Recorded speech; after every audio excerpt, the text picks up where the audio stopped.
મિત્રો, શું તમને ખબર છે કે ગુજરાતમાં એક એવી પવિત્ર જગ્યા છે જ્યાં માત્ર 20 કિલોમીટરની પરિક્રમા કરીને સંપૂર્ણ નર્મદા નદીની પરિક્રમા જેટલું ફળ મેળવી શકાય છે? જો નહીં, તો આજે આપણે જઈ રહ્યા છીએ એવી જ એક અનોખી અને પવિત્ર યાત્રા પર. મિત્રો, આ પરિક્રમાનું નામ છે ઉત્તર વાહિની નર્મદા પરિક્રમા. કહેવાય છે કે આ એકમાત્ર એવી જગ્યા છે જ્યાં નર્મદા નદી ઉત્તર દિશામાં વહે છે અને આ કારણે અહીં કરાયેલી પરિક્રમાનું વિશેષ મહત્વ છે. માન્યતા પ્રમાણે અહીં કરાયેલી પરિક્રમા સંપૂર્ણ નર્મદા નદીની પરિક્રમા જેટલું ફળ આપે છે. આ પરિક્રમા 2 જગ્યાએથી શરૂ કરી શકાય છે. ઉત્તર તટ પર આવેલું તિલકવાડા અને દક્ષિણ તટ પર આવેલું રામપુરા. પરિક્રમાના સંપૂર્ણ માર્ગ પર ઘણા પવિત્ર મંદિરો અને આશ્રમો આવેલા છે, જેના દર્શન આપણે આપણા આ વિડીયોમાં કરીશું. તો ચાલો મિત્રો, શરૂ કરીએ આપણી આ અનોખી અને આધ્યાત્મિક યાત્રા.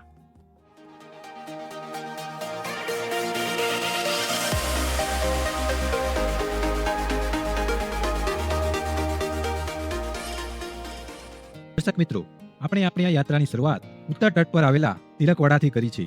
યાત્રાની શરૂઆતમાં જ નર્મદા નદીનો વિશાળ અને શાંતિભર્યો તટ જોવા મળે છે. પરિક્રમાના માર્ગ પર થોડું આગળ વધતા જ આપણું પ્રથમ દર્શનીય સ્થળ આવે છે શ્રી મણિનાગેશ્વર મહાદેવ મંદિર. આ મંદિર સારો એવો ઇતિહાસ ધરાવે છે.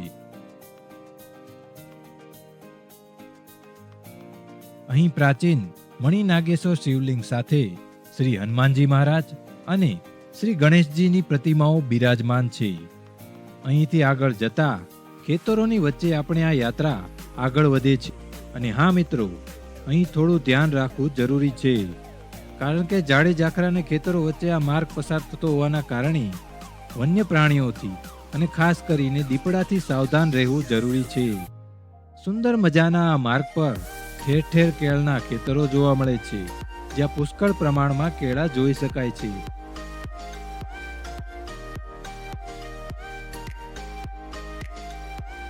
આગળ વધતા વાસણ સ્થિત આપણું બીજું તીર્થ સ્થાન આવે છે શ્રી કપિલેશ્વર મહાદેવ મંદિર, જે કપિલ મુનિના આશ્રમ તરીકે પણ ઓળખાય છે. અહીં સુંદર મૂર્તિઓના દર્શન કરી શકાય છે.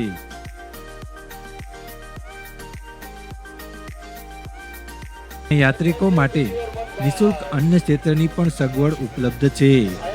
કુદરતી માહોલ વચ્ચે બેસીને અહીં તમે તમારો થાક ઉતારી શકો છો. અહીંથી આગળ વધતા આપણે ફરી નર્મદા નદીના તટ પર આવી પહોંચીએ છીએ.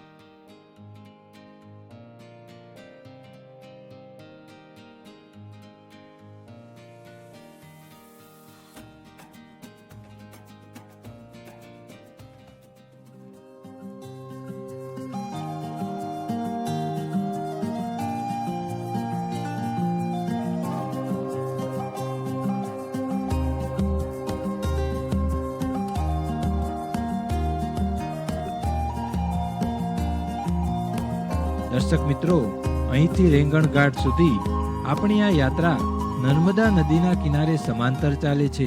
અહીં તમે નદીમાં આવેલી માછલીઓની નજીવી કિંમતે ખોરાક ખવડાવી શકો છો.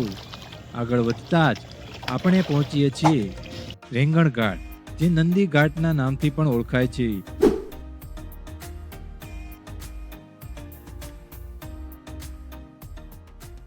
અહીંથી આપણે બોટ મારફતે નર્મદા નદી પાર કરીને સામે કાંઠે આવેલા રામપુરા તરફ જઈએ છીએ.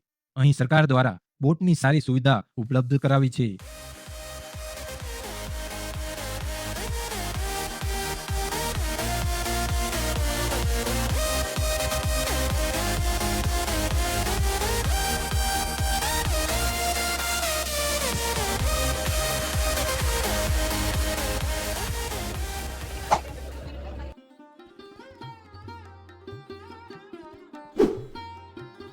રામપુરા પહોંચતા જ આપણને અલૌકિક રણછોડરાયજીની પ્રતિમાના દર્શન થાય છે. ત્યારબાદ આગળ વધતા આપણું આગળનું તીર્થસ્થાન આવે છે શ્રી ધનેશ્વર અને શ્રી લુકેશ્વર મહાદેવ મંદિર. આ મંદિરની ખાસિયત એ છે કે એક જ પ્રાંગણમાં 2 મહાદેવ શ્રી ધનેશ્વર અને શ્રી લુકેશ્વર બિરાજમાન છે.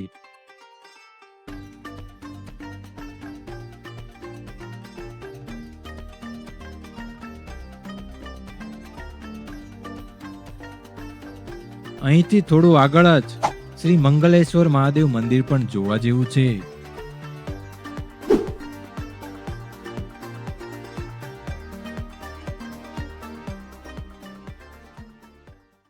યાત્રામાં આગળ વધતા આપણે પહોંચીએ છીએ શ્રી સીતારામ આશ્રમ. અહીં બગદાણાવાળા શ્રી બજરંગદાસ બાપાની પ્રતિમા જોઈ શકાય છે.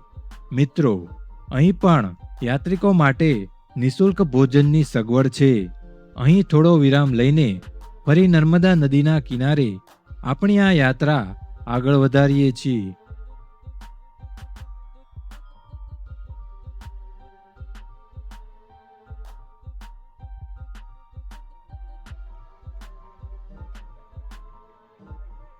દર્શક મિત્રો, ગુજરાત સરકાર દ્વારા અહીં ખાવા, પીવા અને રહેવાની સુંદર સુવિધાઓ ઉપલબ્ધ છે.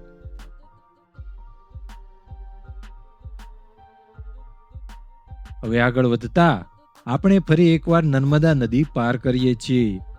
આ વખતે પુલ પરથી પાર થઈને તમે નર્મદા નદીના નિર્મળ પ્રવાહના સુંદર દર્શન કરી શકો છો.